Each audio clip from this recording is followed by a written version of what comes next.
The price to corruption has grown over time to include almost every financial bearing activity and sector in the country. In the 2021 December report from the Inspector of Government highlights the fact that over 9.1 trillion Ugandan shillings is annually lost to corruption. Amid its investment in addressing the multi-trillion vice, for instance, the Commission research by Governance Transparency Initiative, more worry for taxation, extractives and environmental protection is exhibited.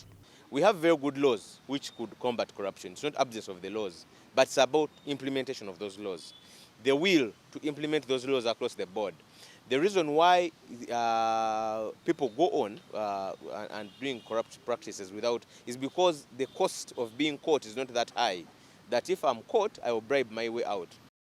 Sometimes you find that even the system, the processes, when you go to judiciary, let's say, how quick are cases of corruption handled, how stringent are the punishments, because the system should be strong enough to deter people from being corrupt. It should make corruption very expensive that people fear. Then there's a bit of impunity. This impunity is usually created where people feel they are untouchable. They feel they can get away with corruption. So impunity can be created by a number of factors. It might be political influence, where people feel that actually they are politically connected. They can't be touched, or even if they are touched, the case won't go very far.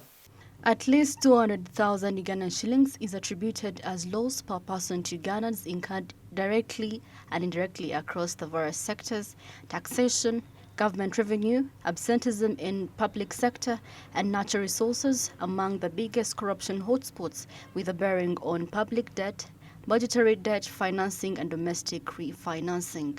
Yeah, because yes, once you score badly on the CPI, on the Corruption Perception Index, it makes people hesitate to come and invest in such a country that has a poor ranking at the CPI. People feel it makes business more expensive because people don't trust where they are going. Yeah, then also when you have a very corrupt system like that, you find that it pushes away would-be investors because they'll be asked for money this, they'll be asked for bribe that, and so on. So eventually it will affect the business, it will affect the economy. Then also when you look at issues that we are losing money that would have been channeled to service delivery is being lost.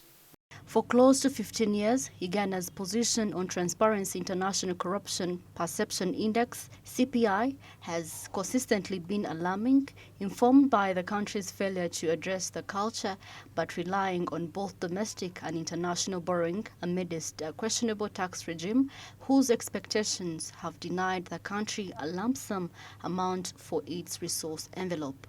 So the biggest remedy in fighting corruption would be making the risk of being caught too high, that a person should fear that if I'm caught, this is what is likely to happen.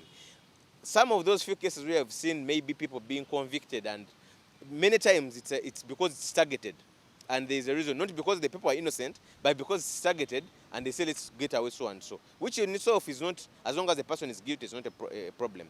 But if you don't apply the law selectively, or if you don't apply the law across the board, or if you don't make the risk of being caught too high, then people will not fear to engage into corruption. Sitting at number 4 on the regional parameter, the East African country is yet to resolve its ever-growing burden, maintaining a score of 26 for the past 2 years, after each dropping from 28 in 2019. Globally, Uganda ranks number 142 of 180. Masika Tsime, Monica Nabyonga, Smart 24 TV, Business Today.